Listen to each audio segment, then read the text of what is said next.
Now. On 105.9 FM and streaming worldwide on the WMAL app. O'Connor and Company.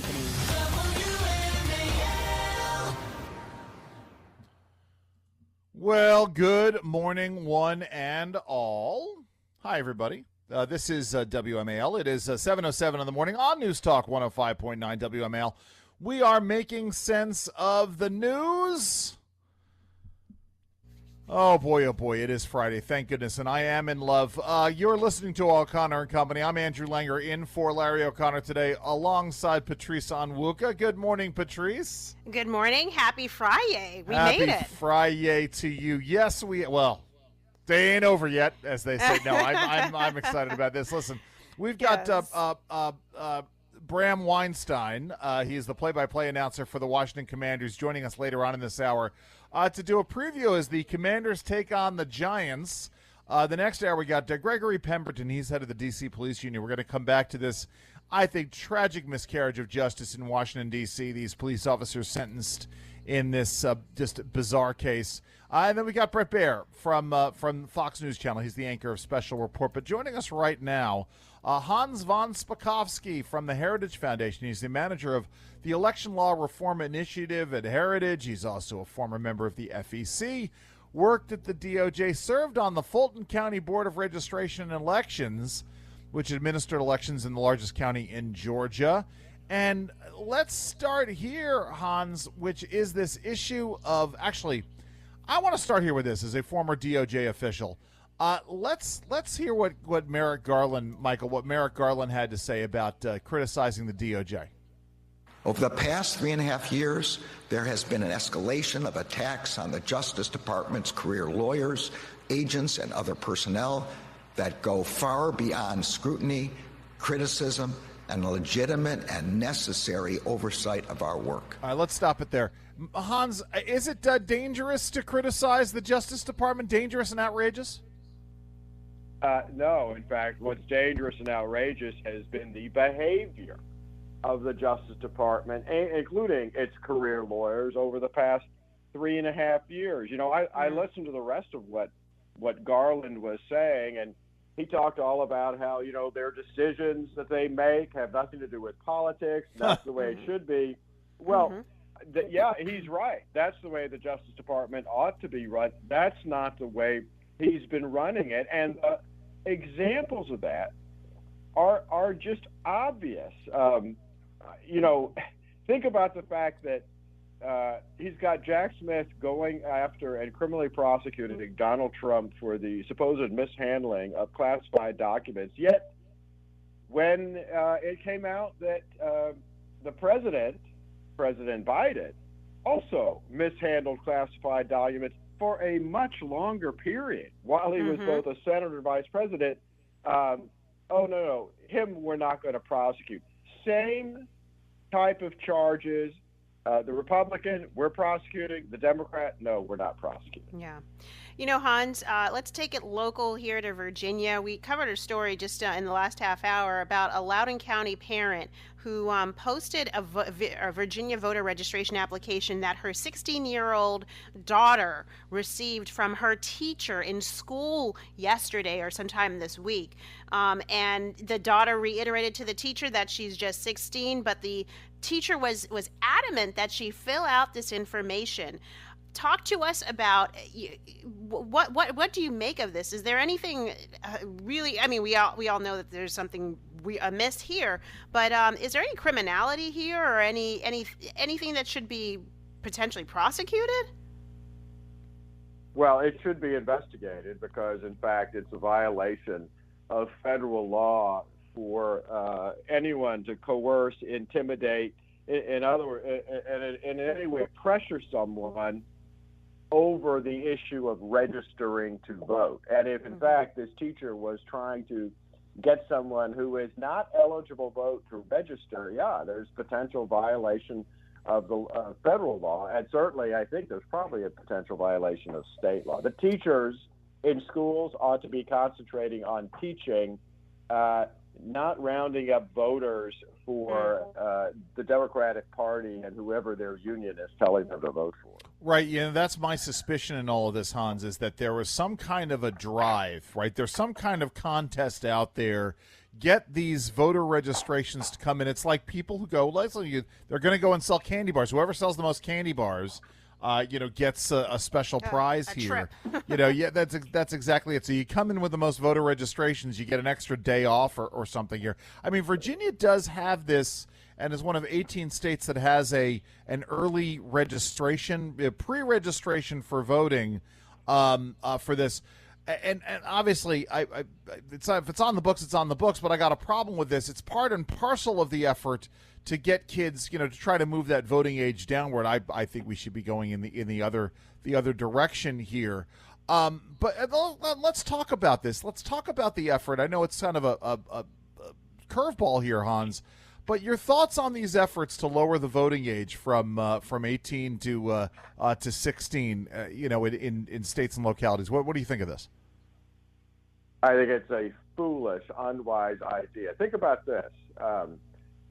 They want to lower the voting age to 16. They're claiming that 18-year-olds have the judgment and maturity to make important in our democratic process. Yet, if you ask them, okay, well, do you want to lower the legal age for everything else so that they can buy alcohol, right? Enter into a contract to buy a car, all the other things that you can do only once you're an adult, and they'll immediately say, why no? Well, if 16-year-olds don't have the judgment to do any of that other stuff, how in the world do you think they have the judgment to make the right choices in voting? Another example of that is, do you think a 16-year-old should sit on a jury looking at a murder case, a rape case, anything like that? And they'll immediately say, why no? Okay, well, that tells you this is all about getting votes from immature, emotional teenagers, all of which we once were, before we developed the judgment that we got when we became adults. No, I think you're absolutely correct there. We're going to continue to have this conversation, Hans, because we want to talk to you about what's going on in Georgia. I had a conversation with a colleague about election integrity overall, and non-citizens who may not be here illegal, but non-citizens who are somehow able to get voter registration. We're going to talk about that as well with you. And more about this situation in Loudoun County, Virginia, as well here. Traffic and weather brought to you by Hadid Carpet Cleaning. We're still talking with Hans von Spakovsky from the Heritage Foundation, and let's go here. This story yesterday: 2 more charges against Donald Trump thrown out down in Fulton County. Explain this all to us. What do you make of it, Hans? Well, the 2 charges that the Judge McAfee, threw out were claims made by Fani Willis that Donald Trump had filed false documents in a federal court. Now, any first-year law student could have told Fani Willis, who's an elected DA, that state courts, local DAs, have no jurisdiction over anything going on in a federal court. That's up to a federal court to deal with, a federal judge to deal with, if that judge believes someone has filed false documents. So the judge threw it out saying, well, you got no jurisdiction over this. That's great for Donald Trump, but the judge should have done that when this case was first filed. Yes. Just reading the original indictment, that was obvious, and quite frankly, this judge has been, frankly, not doing all the things he should have done.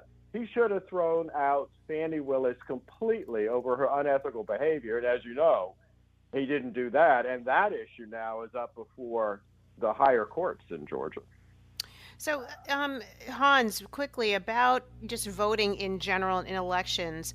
We've certainly heard this week a lot of talk, about whether or not it is possible for illegal immigrants to vote in federal elections versus state and local elections, and everyone gets lumped together. There's legislation in Congress to protect our federal elections to make sure that only people who are citizens can vote in our federal elections. Can you just talk through that, because it seems like the left wants to pretend like this is a red herring, that this is no big deal and no need for legislation. Do we actually need federal legislation to protect our federal election system and ensure only citizens are voting? The answer to that is absolutely yes. Look, it's a felony under federal law for an alien to register a vote, whether they're here legally or illegally. It's also illegal for aliens to vote in the states under state law. There's a couple of states that make exceptions for local elections, but otherwise it's uniformly against the law. So the left says, oh, well, it's against the law, therefore we don't need anything else. Well, that obviously, Andrew Patrice, that means what, our prisons must be empty everywhere, right? Yes. What the SAVE Act does, what the federal SAVE Act does, that's being pushed in the House by Republicans, is it says you have to provide proof of citizenship when you register to vote. That is needed because right now we have an honor system when it comes to voter registration. I mean, the left keeps saying, oh, well, there's been hardly any convictions of aliens for illegally registering and voting. Well, that's because, one, states have almost no way to detect it, and two, I can give you graphic examples of prosecutors just ignoring, even when aliens are found, they don't do anything about it. And Hans, right? The red herring goes even further than that, because they talk about voter fraud generally. Well, there's very little voter fraud out there. We're not talking about voter fraud necessarily. We're talking about situations in which, when someone who is not eligible to vote has a touch with a government agency, they're handed a voter registration card. They're not clear as to whether or not they can vote, legally or illegal. They're given this form, fill out this form, so then they show up at the polls. So it may be they may have been illegally registered to vote, but they show up and they're on the voter rolls there. This is why we need the SAVE Act to stop this from happening. It creates all of this red herringness, doesn't it, Hans? Yeah, it does. And think about just one thing. Virginia just found and took off 6,300 aliens by checking DMV records from the voter rolls. Andrew, you particularly, I think, remember, just a couple of years ago, control of the state house in Virginia, remember, it came down to one race. Yeah. One race, because Democrats and Republicans were evenly divided, and that race was a tie. They had to pick the name of the candidate out of a bowl to figure out who would control the state house. That's right. It's election. Listen, elections matter. You're absolutely correct. Hans, thank you so very much for joining us today. Thank you, Hans. Sure, thanks for having me. That was Hans von Spakovsky with the Heritage Foundation. We've got so much more to get to at 7:21 here on WMAL. Patrice, part of the reason why I am relishing the idea of a J.D. Vance-Tim Walz debate is that occasionally Tim Walz says something it's a moment of truth. From the mouths of babes come the darndest things. Let's hear how Tim Walz described his running mate yesterday on the campaign trail in Grand Rapids, Michigan. Let's play cut number 8. Because this started, and I love this story, as a young prostitute. Kamala Harris talked about going in that courtroom for the first time.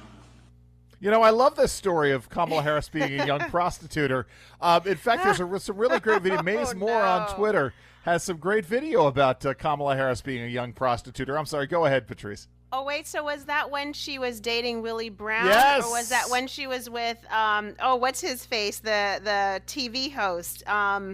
I don't know. Montel Williams. Montel Williams? I know Montel Williams, that's right. The things I learned, the things my young mind can't wrap my head around. I wasn't realized that she had been with Montel, but that's exactly it. It is a moment. Let's hear it one more time there, Michael, please.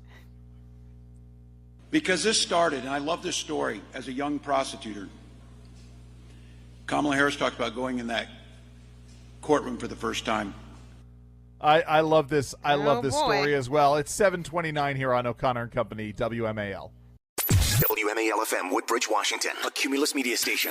Making sense of the news. News Talk 105.9. News now. Now. On 105.9 FM and streaming worldwide on the WMAL app. O'Connor and Company.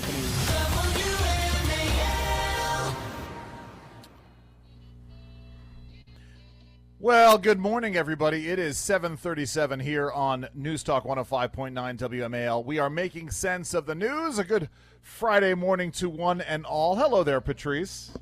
Good morning. Happy Friday to Happy you, Friday, Andrew. the happiest of Fridays Yes. to you as well. This is O'Connor and Company. I'm Andrew Langer in for Larry O'Connor. Larry will be back on Monday, so you can all breathe a sigh of relief. I'm sitting here with Patrice Onwuka. Listen, in the next hour of the show, we got Gregory Pemberton from the D.C. Police Union to talk about what I think is this tragic miscarriage of justice going on with these two police officers sentenced yesterday. And Brett Baer from the Fox News Channel, he's anchor of the special report. He's going to join us as well. But because it is a Friday and the Commanders are playing this weekend, we have got Bram Weinstein. Good morning, Bram. How are you, sir? Good morning. I'm great. How are you? Commanders at home this weekend. Kickoff Sunday at Northwest Stadium. They're playing the New York Giants. And the Washington Commanders hope to increase their home opener winning streak with this game on Sunday. How do things look for the Commanders? So both teams really struggle in their opener. So this is a big one. All of a sudden, like a really big game for both teams here early.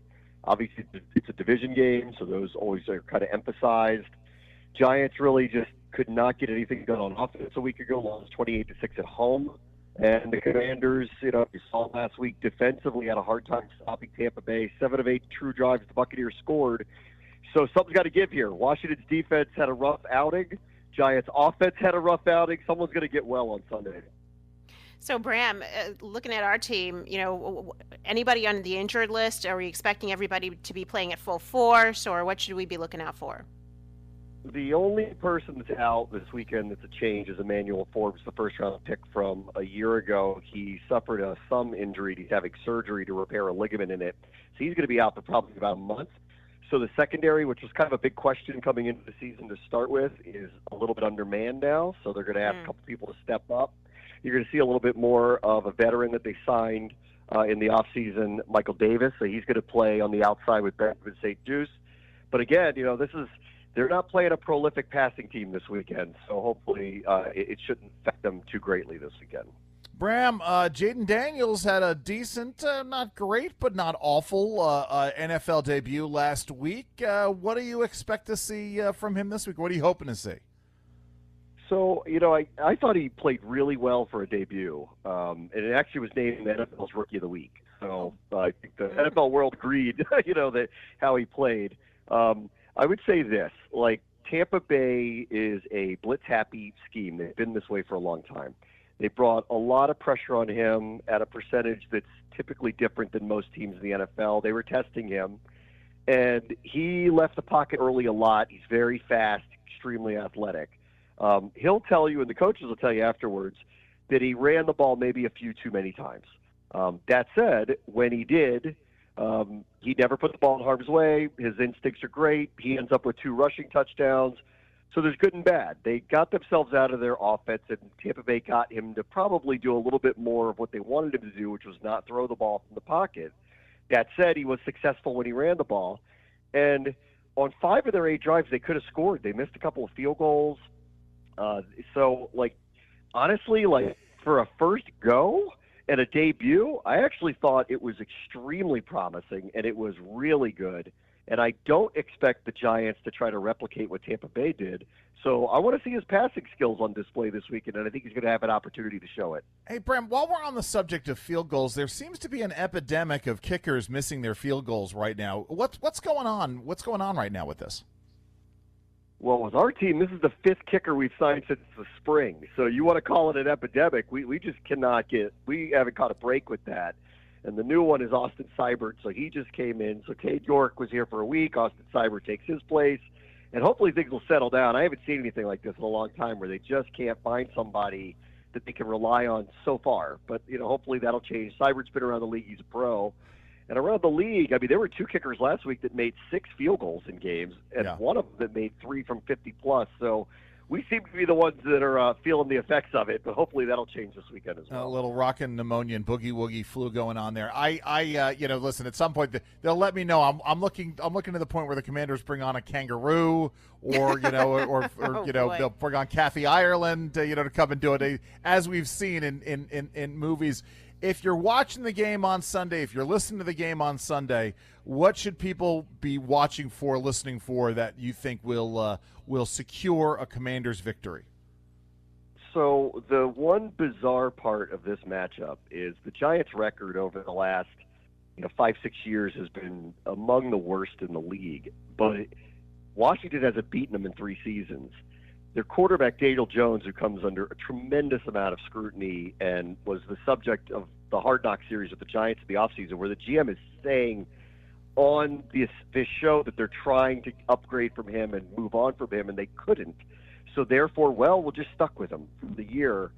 He's 5-1 against Washington, and his record is way below 500 against literally everybody else. Wow. The issue that Washington's had with him is he's a very good running quarterback. It's his passing skills that have really kind of had him struggle.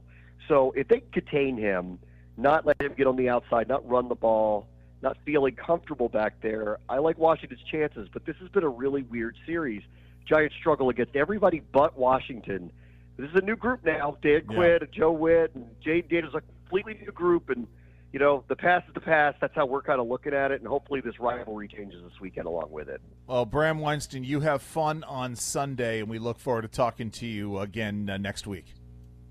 Okay, thank you, guys. Take care. Thanks, It's Bram Weinstein. He is the play-by-play announcer for the Washington Commanders and a host on 630 ESPN. It's 7:43 here on WMAL. So much truth, you'll hope for traffic so you can hear it all on the Vince Colonnade Show, weekdays 3 to 6, right here on WMAL. Well, it's a situation where if you know what's going on in the world and you know what folks want and are hungering for, it's not too difficult to sort of make policy pronouncements and sort of get out there and get ahead of Kamala Harris. The taxes on tips thing was important. Kamala turned around and stole that, but Trump made Yes. a major announcement yesterday. So, Patrice, what's the over-under? How long is it going to take before Kamala adopts this one as her policy position?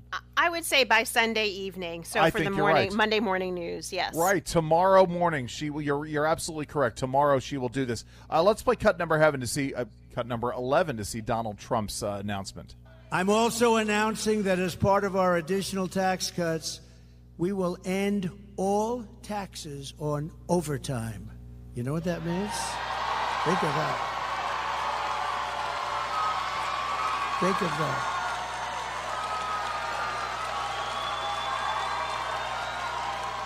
Think of that. That gives people more of an incentive to work. It gives the companies it's a lot easier to get the people.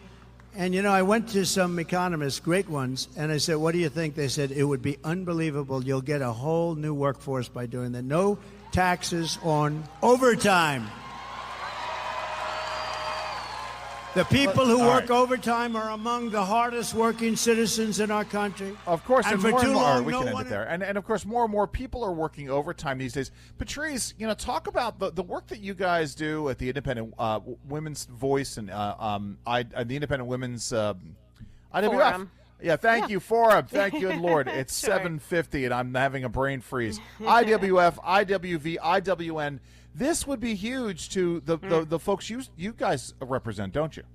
Absolutely. I mean, increasingly you're seeing women work multiple jobs, but also work overtime. And so when you need to make ends meet because inflation has given you a pay cut, that you need to make that money up in some way. And so, removing the taxes on overtime, I mean, hey, I'm all for removing taxes on Americans. And if you're doing it in a targeted way, like President Trump is doing, I support it. I also look forward to him working to expand or make permanent the 2017 tax cuts, which 90% of Americans who get a paycheck got.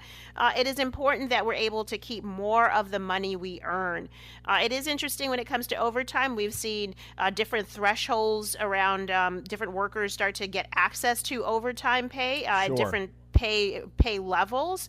That's part of the equation, and I think some of those regulations are kind of tied up in legal court cases. But it's a signal that President Trump is sending, which is, I'm going to put more money in your pocket tomorrow, and here's how I'm going to do it while we're waiting for inflation to come down. So in that same vein of Merrick Garland gaslighting Americans about the politicization at the DOJ, here is Kamala Harris gaslighting Americans about who wants to protect Medicare and Social Security. Let's play cut number 12. But here's the thing. When you read it, you will see Donald Trump intends to cut Social Security and Medicare. She says this, and she says this as though she didn't cast the tie-breaking vote. She is proud of this tie-breaking vote on the Inflation Reduction Act. Guys, go and check this out. This is not lies. This is not spin.